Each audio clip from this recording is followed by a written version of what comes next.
আসসালামু আলাইকুম। আমি মোহাম্মদ রবিউল ইসলাম, সহকারী শিক্ষক, কোটচাঁদপুর মাধ্যমিক বালিকা বিদ্যালয়, কোটচাঁদপুর ঝিনাইদহ। কোটচাঁদপুর মাধ্যমিক বালিকা বিদ্যালয়ের অনলাইন প্ল্যাটফর্ম থেকে সবাইকে শুভেচ্ছা ও অভিনন্দন। সুপ্রিয় শিক্ষার্থী, তোমরা সবাই আশা করি ভালোই আছো, আমিও ভালো আছি।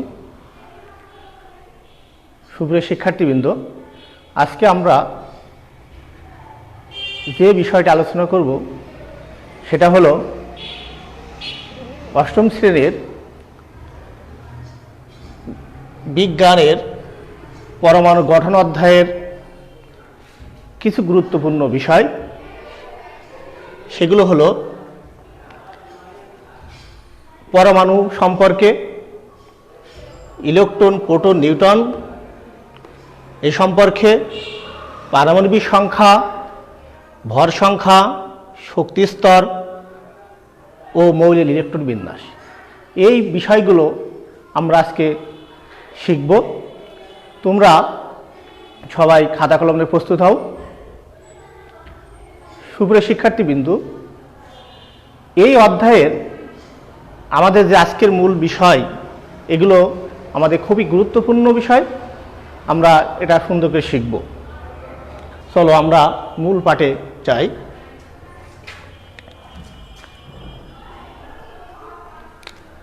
শিক্ষার্থী বন্ধু, প্রথমে আমাদের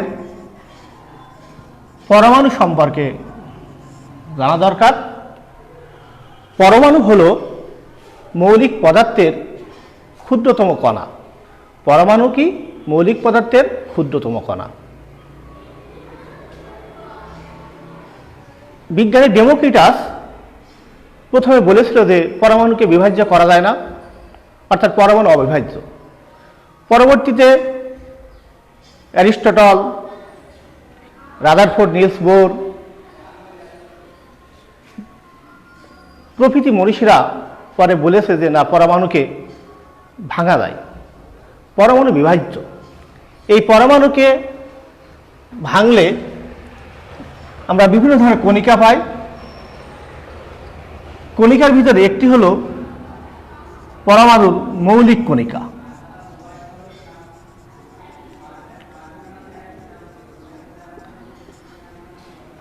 পরমাণু মৌলিক কণিকা কি? যে সকল কণিকা সকল পরমাণুতে বিদ্যমান থাকবে তাদেরকে পরমাণু মৌলিক কণিকা বলা হয়। এছাড়াও বিভিন্ন ধরনের কণিকা আছে, সেগুলো আমাদের অস্থায়ী মৌলিক কণিকা আছে, তারপরে কম্পোজিট কণিকা আছে, আলফা কণিকা আছে, সেগুলো তোমরা উচ্চতর শ্রেণীতে জানবে। আমরা এই মৌলিক কণিকাকে আমরা স্থায়ী মৌলিক কণিকা আমরা তিন ভাগে ভাগ করতে পারি। একটি হলো দেখি একটি ইলেকট্রন, প্রোটন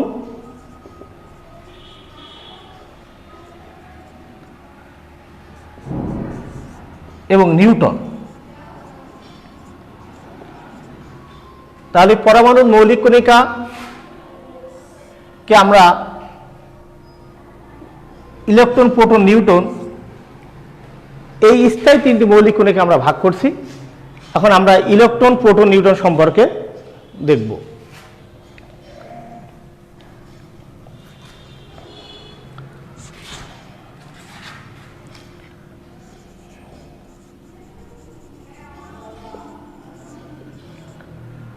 ইলেকট্রন হলো পরমাণুর একটি স্থায়ী মৌলিক কণিকা। এই কণিকা পরমাণুর নিউক্লিয়াসকে কেন্দ্র করে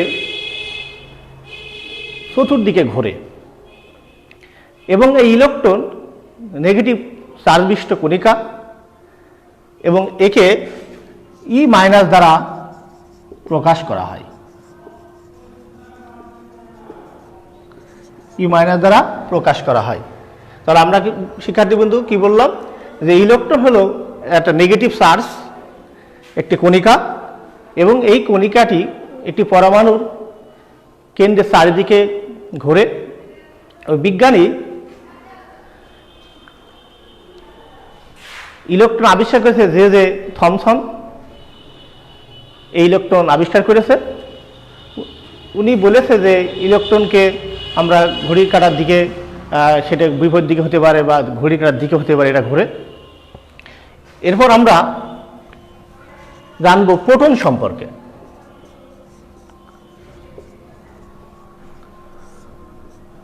প্রোটন হলো একটি ধনাত্মক,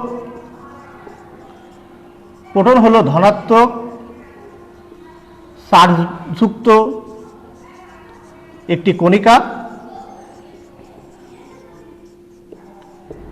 প্রোটন ধনাত্মক চার্জযুক্ত একটি কণিকা। এই প্রোটনকে পি দ্বারা প্রকাশ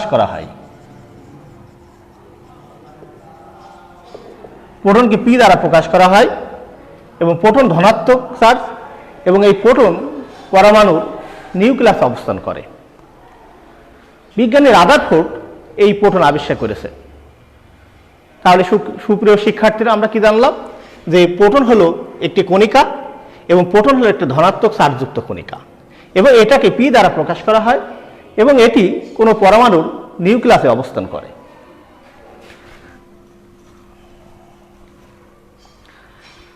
এরপর নিউটন।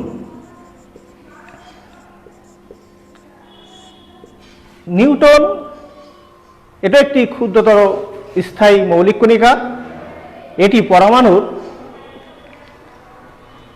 কেন্দ্রে অবস্থান করে, এবং বিজ্ঞানী চ্যাডউইক এই নিউটন আবিষ্কার করেছে। বিজ্ঞানী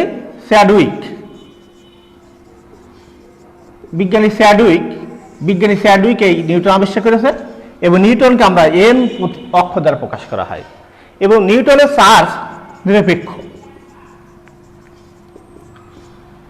শিক্ষার্থী বন্ধুরা, আমরা আরেকটু বলি যে নিউটন হলো একটি কণিকা, এবং বিজ্ঞানী চ্যাডউইক এই নিউটন আবিষ্কার করেছে, এবং নিউটনকে আমরা এন দ্বারা প্রকাশ করি, আর নিউটনের চার্জ নিরপেক্ষ, এবং এই নিউটন একটি পরমাণুর নিউক্লিয়াসে অবস্থান করে।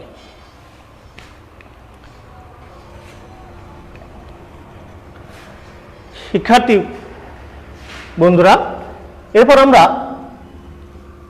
আর একটা গুরুত্বপূর্ণ বিষয় জানবো, সেটা হলো পারমাণবিক সংখ্যা।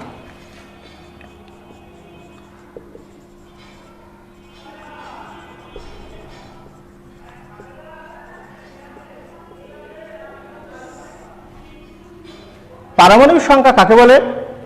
কোনো মৌলের প্রোটনের সংখ্যাকে আমরা পারমাণবিক সংখ্যা বলা হয়। এই পৃথিবীতে যত মৌল আবিষ্কার হয়েছে, সকল মৌলের পারমাণবিক সংখ্যা ভিন্ন ভিন্ন, ফলে তাদের ইলেকট্রন বিন্যাস, বিভিন্ন ধরনের ধর্মও আলাদা আলাদা। এই পারমাণবিক সংখ্যাকে জেড প্রতীক দ্বারা প্রকাশ করা হয়। তাহলে আমরা আবার একটু বলি যে পারমাণবিক সংখ্যা হলো কোনো মৌলের প্রোটনের সংখ্যা, এবং প্রোটনের সংখ্যাকেই পারমাণবিক সংখ্যা বলা হয়, এবং এই পারমাণবিক সংখ্যাকে আমাদের জেড প্রতীক দ্বারা প্রকাশ করা হয়। এরপর আমরা জানবো ভর সংখ্যা সম্পর্কে।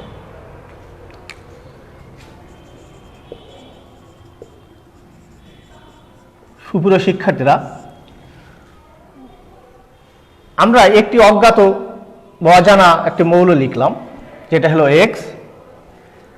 এক্সের উপরে এ লিখছি, এবং নিচে আমি বাম দিকে পাদবিন্দুতে জেড লিখছি। এই এটাকে বলা হয় তার ওই মৌলের ভর সংখ্যা, আর জেডকে বলা হয় ওই মৌলের পারমাণবিক সংখ্যা।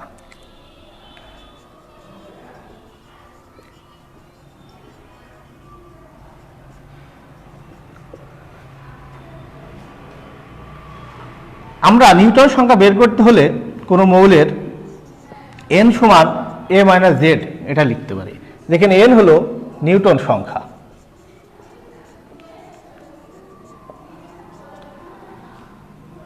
নিউটন সংখ্যা এন সমান আমরা লিখতে পারি এ মাইনাস জেড। সুপ্রিয় শিক্ষার্থীরা, দেখো, আমরা এক্স একটি অজানা মৌল লিখছি, যার বাম দিকে শীর্ষবিন্দু এ লিখছি। এই এটাকে আমরা ভর সংখ্যা বলি, আর বাম দিকে পাদবিন্দুতে জেড লেখা আছে, যেটাকে আমরা পারমাণবিক সংখ্যা বলা হয়। এখন এই ভর সংখ্যা থেকে পারমাণবিক সংখ্যা বাদ দিলে আমরা যেটা পাই সেটা এন এর মান, যেখানে এন হলো নিউটন সংখ্যা।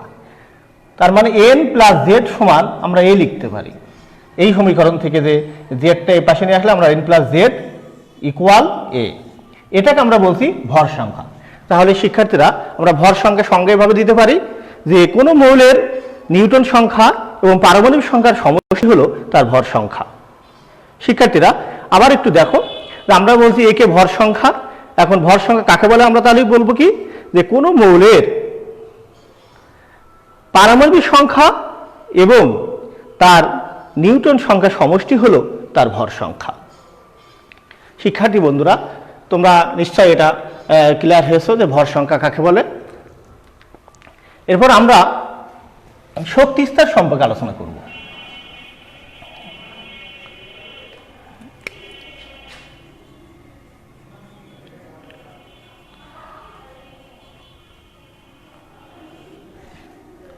শক্তি স্তরকে আমরা অরবিটও বলি। শক্তি স্তরকে আমাদের অরবিটও বলা হয়, এটাকে আবার সেলও বলা হয়। তাহলে শক্তি স্তর কাকে বলে, যে কোনো পরমাণু নিউক্লিয়াসকে কেন্দ্র করে যেসব স্থানে ইলেকট্রনগুলো ঘোরে সেসব স্থানকে আমরা শক্তি স্তর বা কক্ষপথ বলি। আমরা এবার দেখি যে শক্তি স্তরটা কেমন।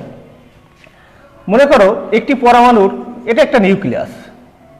এই নিউক্লিয়াসে আমরা জানি যে থাকে হলো প্রোটন এবং নিউট্রন। তাহলে একটা পরমাণু নিউক্লিয়াসে কি কি থাকে, প্রোটন এবং নিউট্রন থাকে। আর এই নিউক্লিয়াসকে কেন্দ্র করে যেসব স্থান রয়েছে যেখানে ইলেকট্রনগুলো মনে করো ঘোরে, এই সব স্থানকে আমরা বলি কক্ষপথ। তাহলে শক্তি স্তর বা কক্ষপথ কাকে বলে, যে নিউক্লিয়াসকে কেন্দ্র করে যেই সব স্থানে ইলেকট্রনগুলো ঘোরে সেই সব স্থানকে আমরা বলছি শক্তি স্তর বা অরবিট বা কক্ষপথ। শিক্ষার্থী বন্ধুরা, তাহলে আমরা অরবিট বা শক্তি স্তরের সংজ্ঞা জানলাম, যে নিউক্লিয়াসকে কেন্দ্র করে যেসব স্থানে ইলেকট্রনগুলো ঘোরে এই সকল স্থানকে আমরা শক্তি স্তর বা অরবিট বলছি। তাহলে আমরা শক্তি স্তর সম্পর্কে জানলাম। এরপরে আমরা বিভিন্ন মৌলের পরমাণু কিভাবে আমাদের ইলেকট্রন বিন্যাস হয়, ইলেকট্রন বিন্যাস কিভাবে করতে হয় সেটা আমরা দেখব।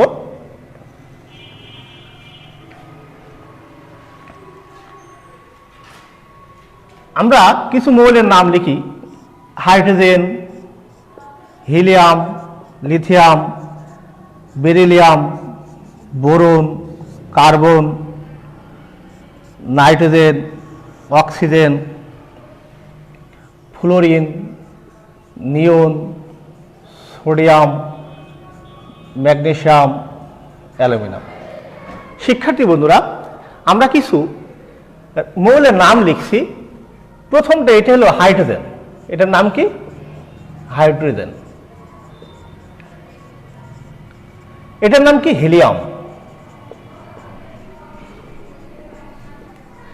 এলাইকে আমরা বলি লিথিয়াম।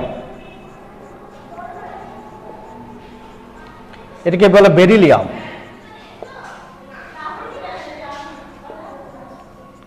এটাকে বলে বোরন। সি হলো কার্বন, এনতে নাইট্রোজেন, ওতে আমরা অক্সিজেন বলবো, এফ কে বলবো ফ্লোরিন,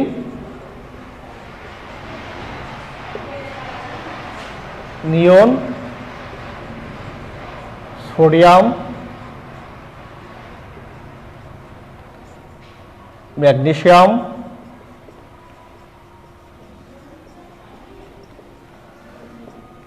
অ্যালুমিনিয়াম।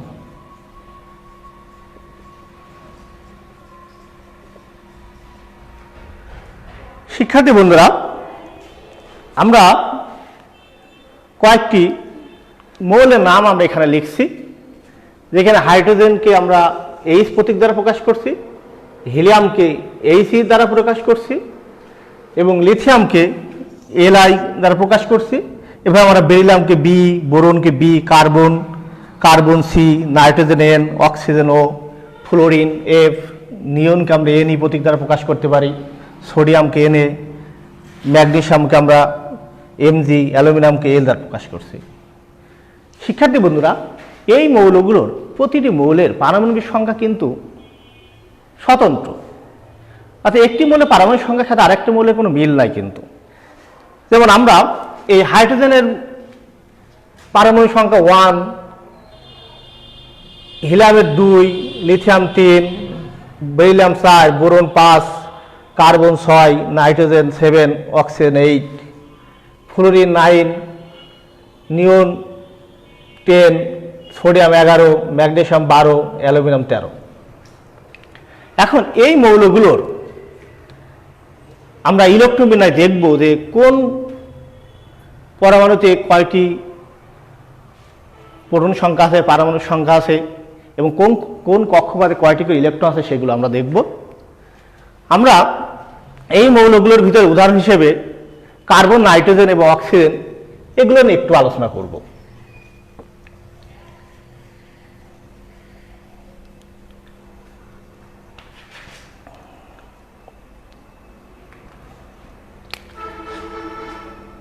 সিতে আমরা বললাম কার্বন। এই কার্বনের পারমাণবিক সংখ্যা 6। এই 6 হলো এই কার্বনের পারমাণবিক সংখ্যা।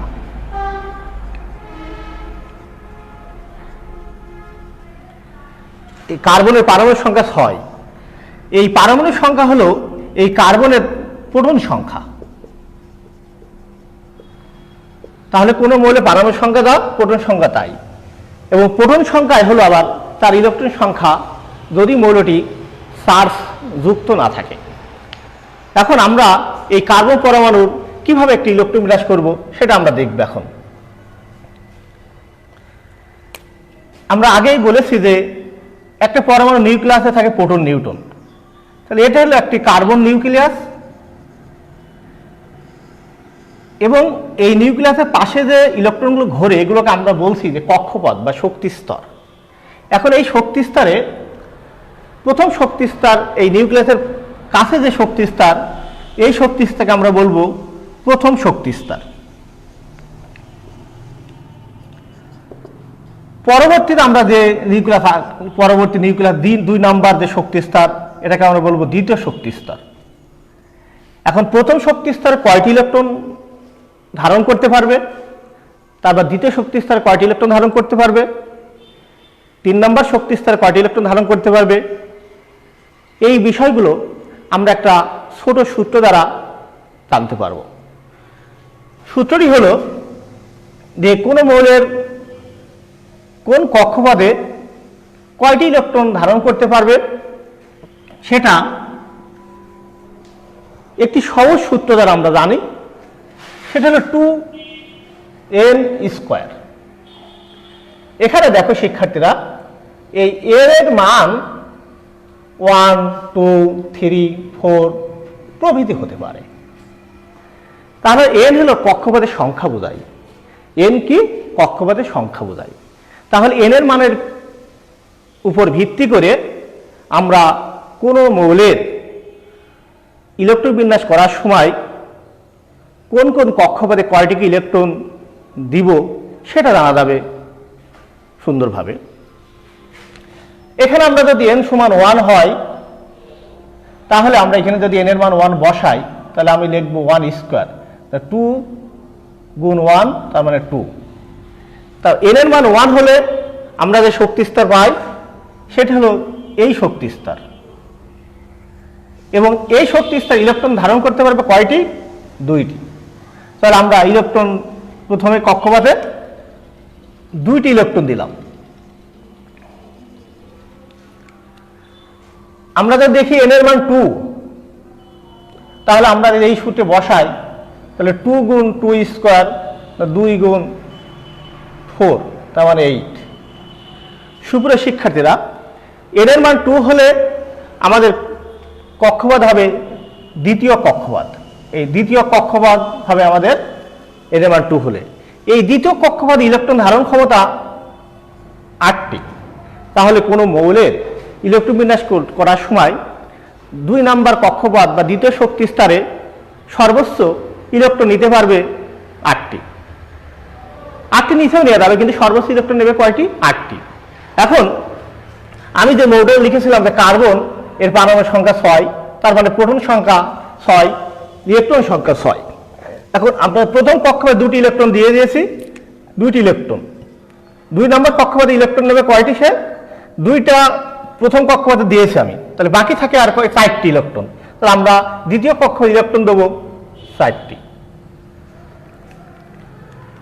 শিক্ষার্থী বন্ধুরা, তোমরা নিশ্চয় বুঝেছো যে এই 2n সূত্র দ্বারা খুব সহজেই আমরা কোনো মৌলের ইলেকট্রন বিন্যাস করতে পারি। এটা হলো কার্বনের ইলেকট্রন বিন্যাস, কার্বনের ইলেকট্রন বিন্যাস এটা।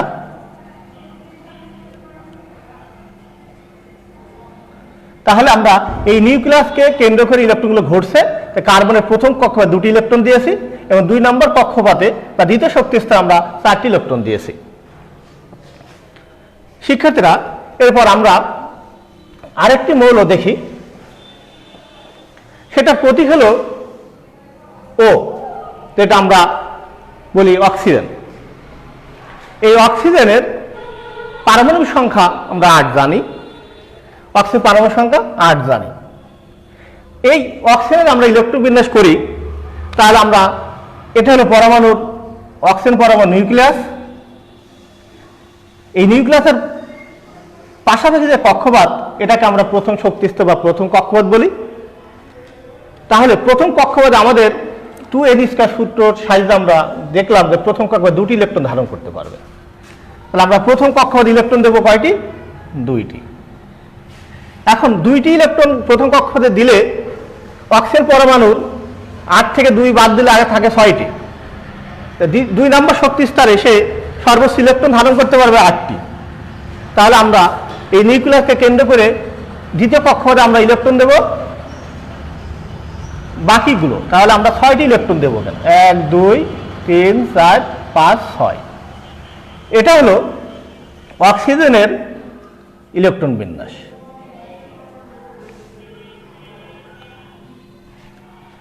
সুপ্রিয় শিক্ষার্থীরা, তাহলে আমরা অক্সিজেনের বললাম পারমাণবিক সংখ্যা 8। এই নিউক্লিয়াস অক্সিজেনের প্রোটন এবং নিউট্রন থাকে। এখানে প্রোটন সংখ্যাও কিন্তু 8 এবং এই মৌলের অক্সিজেনের প্রথম কক্ষপথে আমরা 2টি ইলেকট্রন দিলাম, কিন্তু ইলেকট্রন সংখ্যা 8, বাকি থাকছে কিন্তু 6টি। 2 নম্বর শক্তি স্তর বা দ্বিতীয় কক্ষপথে সে কিন্তু সর্বোচ্চ ইলেকট্রন দিতে পারে 8টি। এখন 2টি প্রথম কক্ষপথে দিলে আর বাকি থাকছে 6টি ইলেকট্রন। সুতরাং আমরা দ্বিতীয় কক্ষপথে আমরা 6টি ইলেকট্রন এখানে দিলে আমরা অক্সিজেনের ইলেকট্রন বিন্যাস করলাম। এরপরে আরেকটি মৌল আমি ইলেকট্রন বিন্যাস দেখাই।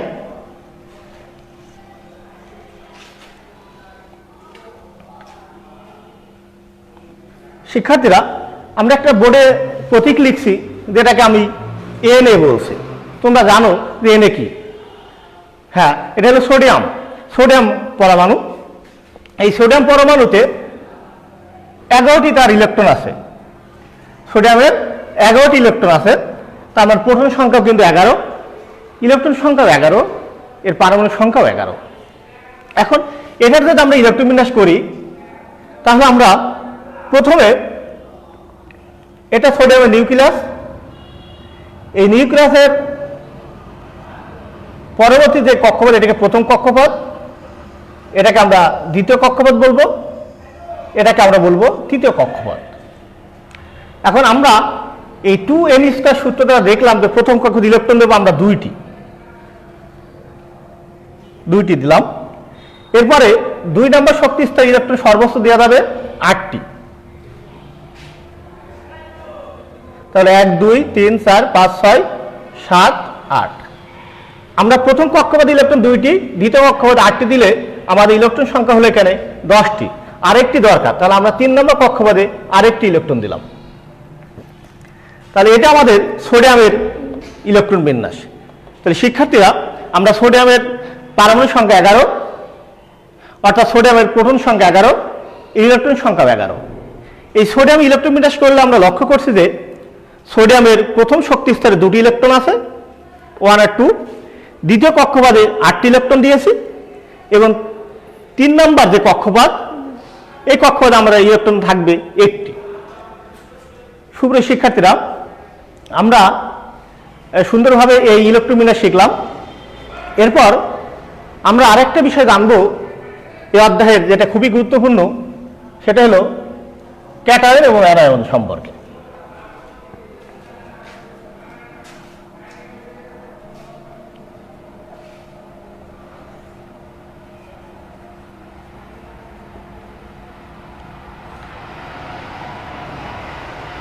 ক্যাটায়ন হলো ধনাত্মক চার্জযুক্ত কোনো পরমাণুকে আমরা ক্যাটায়ন বলি। এই ক্যাটায়ন তৈরি হয় ইলেকট্রন ত্যাগের মাধ্যমে। তাহলে কোনো পরমাণু যদি ইলেকট্রন ছেড়ে দেয় তাহলে সেই পরমাণুটি ক্যাটায়নে পরিণত হতে পারে। আবার কখনো কখনো কোনো আয়ন ইলেকট্রন ত্যাগ করে তার আয়ন বৃদ্ধি করতে পারে, সেটাও কিন্তু এক ধরনের ক্যাটায়ন। আমরা একটু উদাহরণ হিসেবে দেখি। যেমন সোডিয়াম একটি পরমাণু, এই পরমাণুটা এখানে কিন্তু নিরপেক্ষ অবস্থা আছে। সোডিয়াম পরমাণু যে একটা ইলেকট্রন ত্যাগ করে সোডিয়াম প্লাস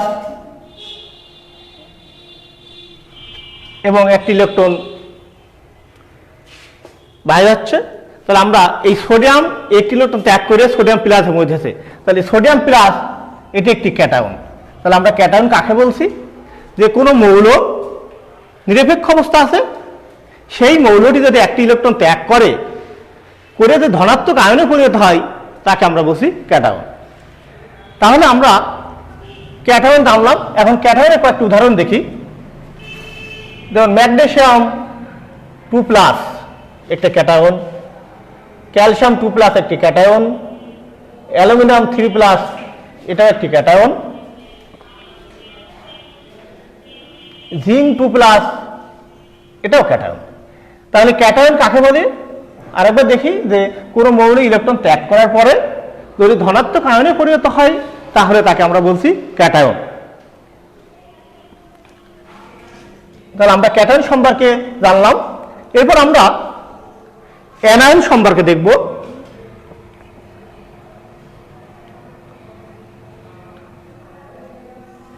সুপ্রিয় শিক্ষার্থীরা, অ্যানায়ন হলো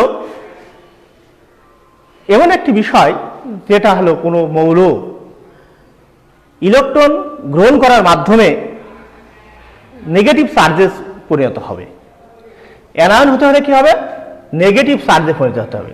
যেমন Cl ক্লোরিন পরমাণুটি একটি ইলেকট্রন গ্রহণ করে Cl- এ রূপান্তরিত হয়েছে। ফ্লোরিন পরমাণু একটি ইলেকট্রন গ্রহণ করে ফ্লোরাইডে পরিণত হয়। তাহলে আমাদের এই ক্লোরাইড মাইনাস, ফ্লোরাইড মাইনাস এগুলো কিন্তু অ্যানায়ন। তাই অ্যানায়ন সৃষ্টি হয় ইলেকট্রন গ্রহণের মাধ্যমে। আর তোমাদের আরেকটা বিষয় মনে রাখতে হবে যে শিক্ষার্থীরা, যে অ্যানায়ন কিন্তু সাধারণত অধাতু সময় হয়ে থাকে।